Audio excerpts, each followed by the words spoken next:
Hey, this is chapter 17 of Charlotte's Web. Uncle.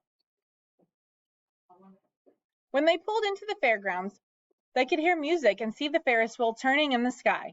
They could smell the dust of the racetrack where the sprinkling cart had moistened it, and they could smell hamburgers frying and see balloons aloft.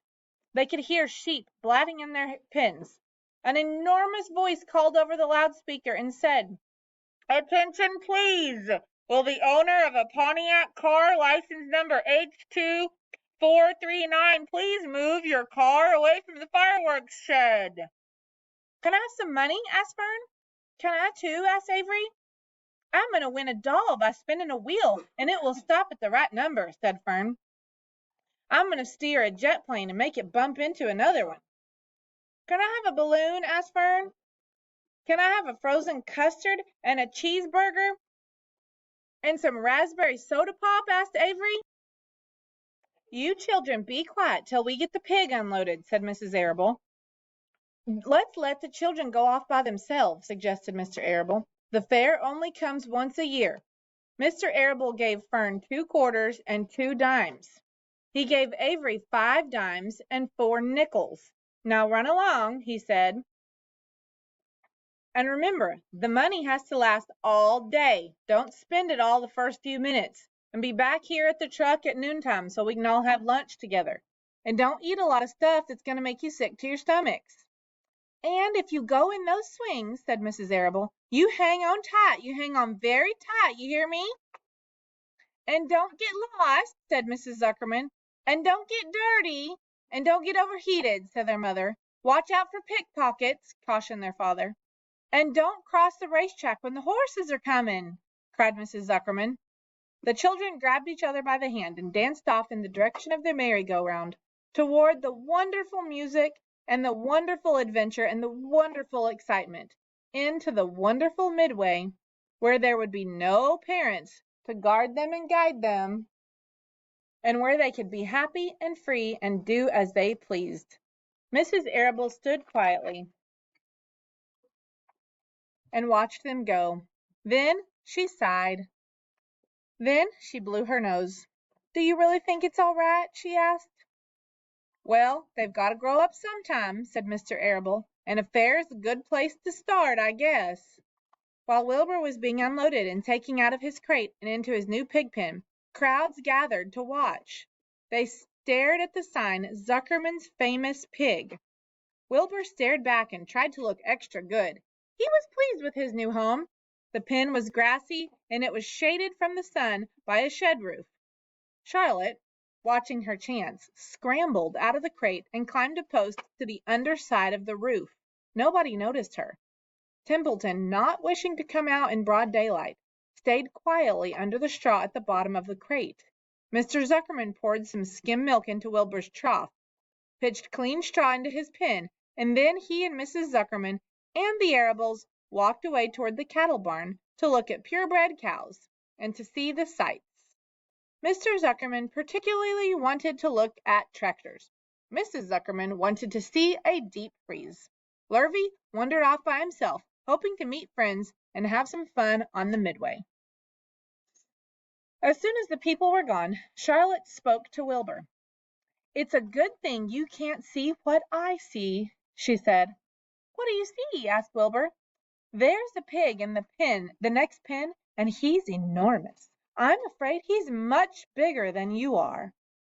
"Maybe he's older than I am, and he's had more time to grow," suggested Wilbur. Tears began to come to his eyes. "I'll drop down and have a closer look," Charlotte said. Then she crawled along a beam till she was directly over the next pen. She let herself down on a drag line until she hung in the air just in front of the big pig's snout. "May I have your name?" she asked politely. The pig stared at her. "No name," he said in a big, hearty voice. "Just call me Uncle." "Very well, Uncle," replied Charlotte. "What is the date of your birth? Are you a spring pig?" "Sure, I'm a spring pig," replied Uncle.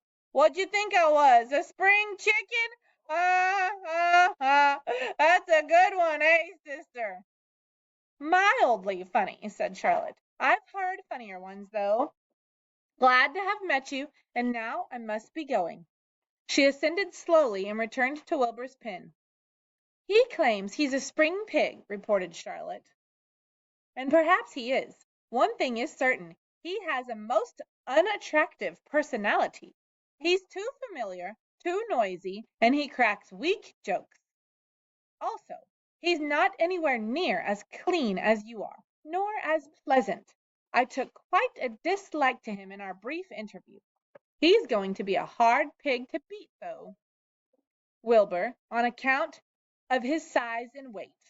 But with me helping you, it can be done.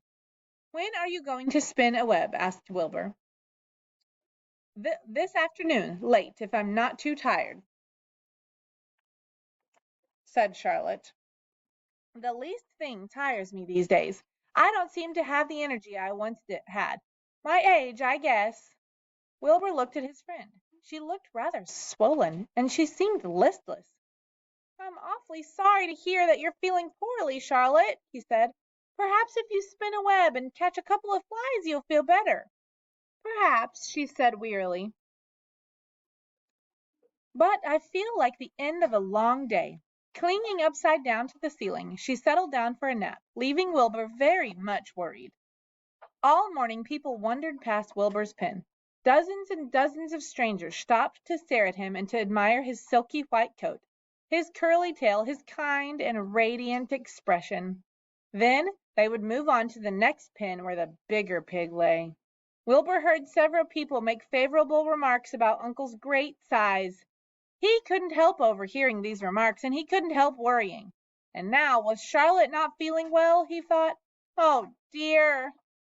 All morning Templeton slept quietly under the straw. The day grew fiercely hot. At noon the Zuckermans and the Arables returned to the pig pen. Then a few minutes later Fern and Avery showed up. Fern had a monkey doll in her arms and was eating Cracker Jack. Avery had a balloon tied to his ear and was chewing a candied apple. The children were hot and dirty. Isn't it hot?" said Mrs. Zuckerman. "It's terribly hot," said Mrs. Arable, fanning herself with an advertisement of a deep freeze. One by one they climbed into the truck and opened lunch boxes. The sun beat down on everything. Nobody seemed hungry. "When are the judges going to decide about Wilbur?" asked Mrs. Zuckerman. "Not till tomorrow," said Mr. Zuckerman. Lurvy appeared carrying an Indian blanket that he had won. "That's just what we need," said Avery, "a blanket." "Course it is," replied Lurvy, and he spread the blanket across the sideboards of the truck so that it was like a little tent. The children sat in the shade under the blanket and felt better. After lunch they stretched out and fell asleep.